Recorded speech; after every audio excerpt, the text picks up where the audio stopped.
And I haven't left the political arena because I prefer working individually, separately, working within civil society without the constraints of an official position, given the fact that the PLO has been weakened and that decision-making has concentrated in the hands of the few. So it's a resignation for a purpose. It's also to send a message that we need to make room for the young men and women, and that we need to reform our whole political system, beginning with the PLO. But I'm still active in serving the Palestinian cause, and I'm still active in my international relations. So I'm not outside the national system. Excellency, I was in the parliament in Hanover. It's a difference if you work within the system or outside. Yeah, it is different.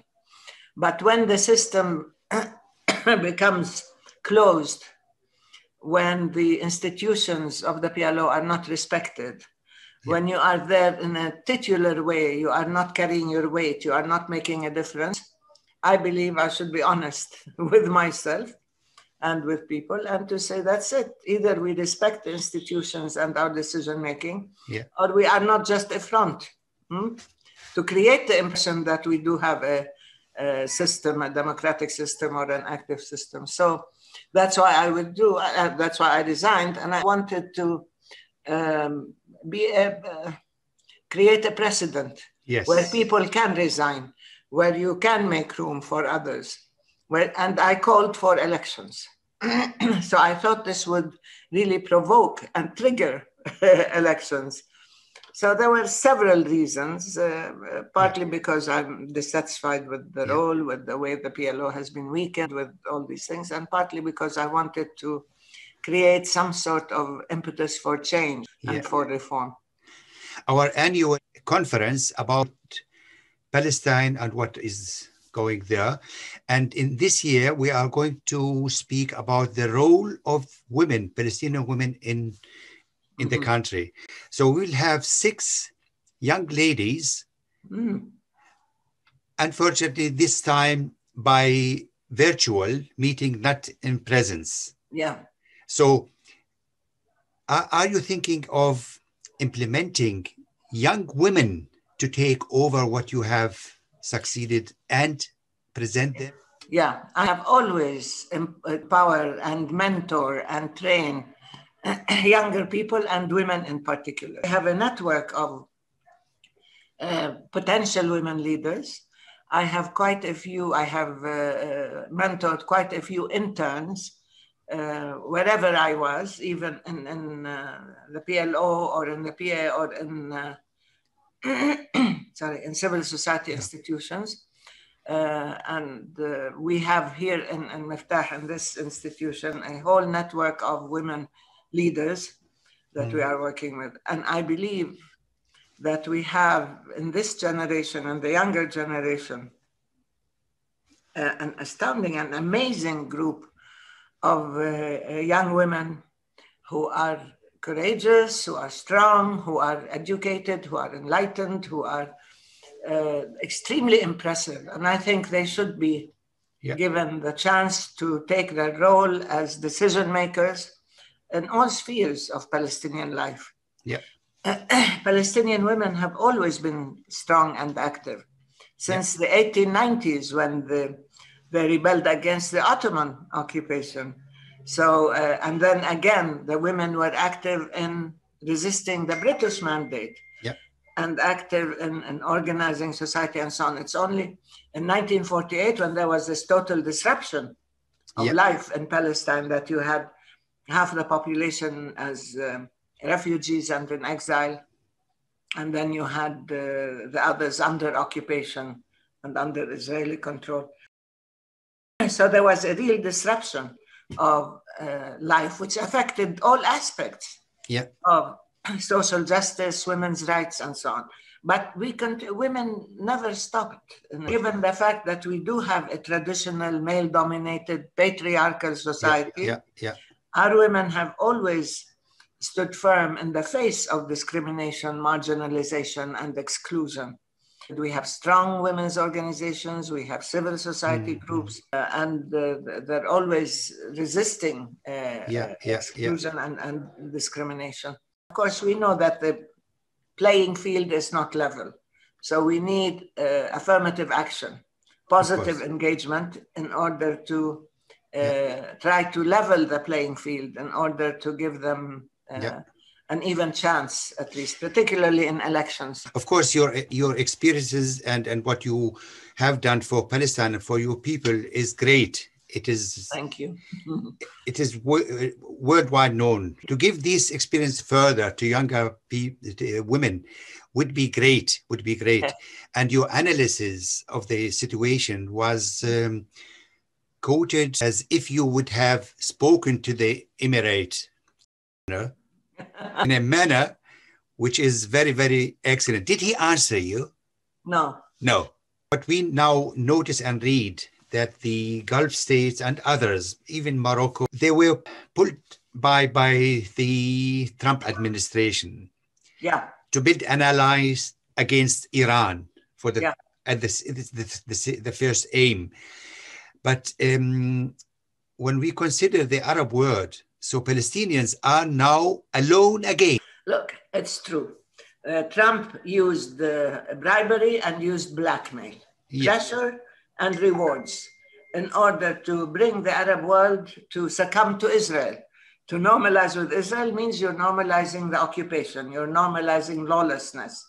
You are joining a partnership which oppresses the Palestinian people and which essentially is a racist system that discriminates against Arabs, against Muslims, and of course is a very unjust system against the Palestinians in the occupation and Palestinians outside.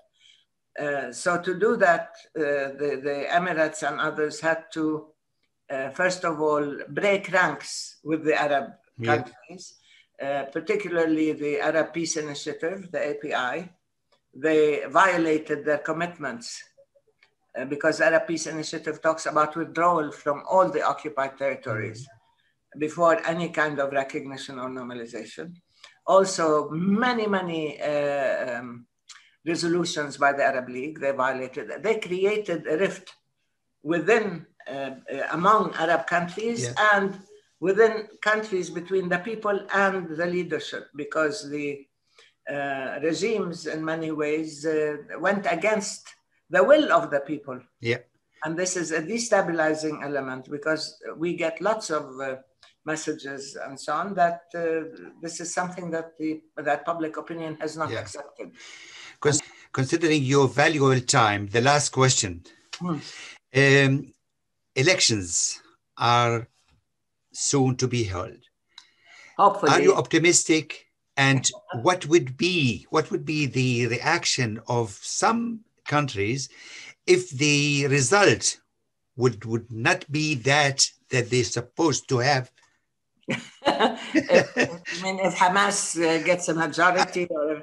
Anyway. This happened before in 2006. Yes, okay. Remember how, because Hamas got more seats than the others, that the Palestinians were sanctioned. You remember? They stopped any support for Palestine. They stopped any contacts with us. Of course, And to us, it was astounding, the hypocrisy that they pressed for elections. You have to be democratic, provided you elect the people we like. Yes.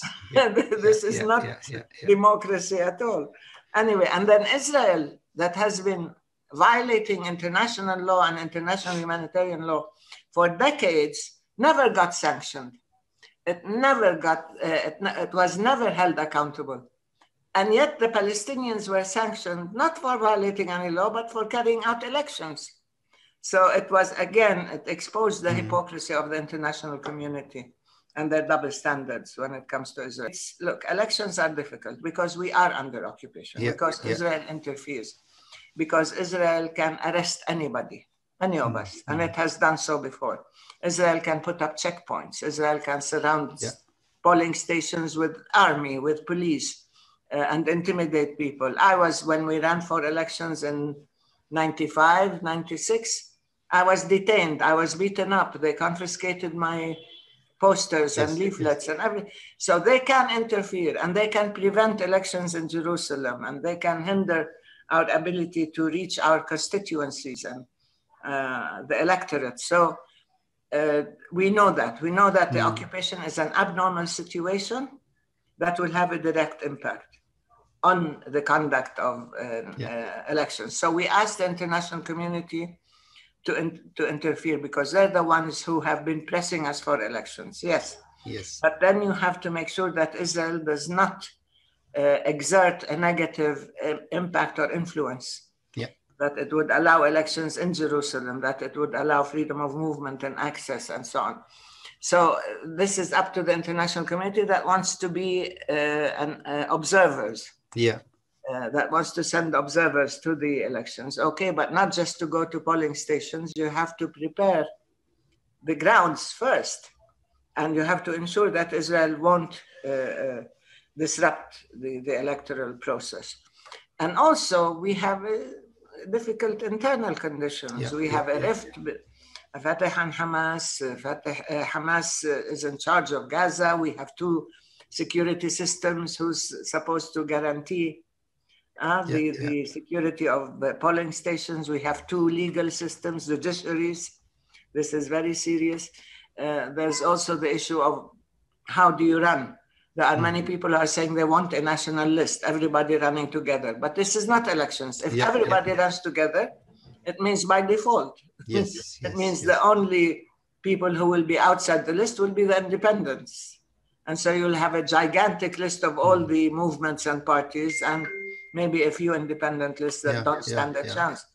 It deprives the people of the right to choose. You have to be able to choose. So there are many complications. There's the electoral law that has to be looked at. We have been pushing to bring down the age of nomination or running to 21. Some people asked for 23 because now it's 28. It's been reduced. We asked for, the president's age is 40. We said, no, it should be 30. Why should this has to be changed? Then the conditions on nomination. Somebody to nominate himself or herself has to resign from the job and to bring a letter of acceptance of the resignation and all these things, which are complications that would prevent people from running because academics and civil servants and so on will not run if they have to resign. We said, let them run. If they win, then they resign. But you can't make people resign ahead of time. So there are many complications. Complications, yes. International-wise, the law court with a signal that the war crimes could be followed is a good news for everybody, of course. Yes, we've been working on this for a long time. The ICC, the International Criminal Court, it's a pre-trial chamber at the request of the prosecutor Fatou Bensouda,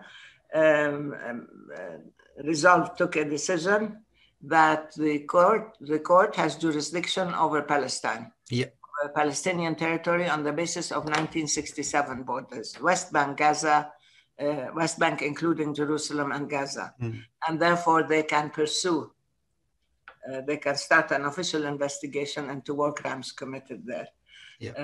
And this is a real opening, even though now the US and Israel are both attempting to subvert the work of the International Criminal Court. They attempted to say we are not a state, even though the UN has accepted us as a state. Then they attempted to say that we do not have the right to address the court and so on. And then there were all sorts of pressures and blackmail on us.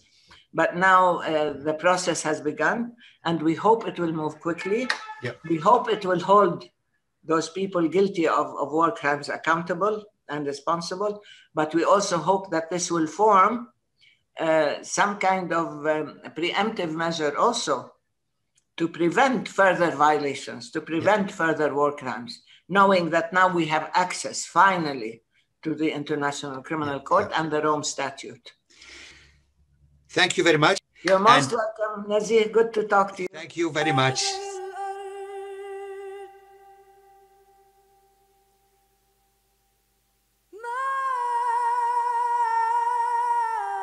يستحق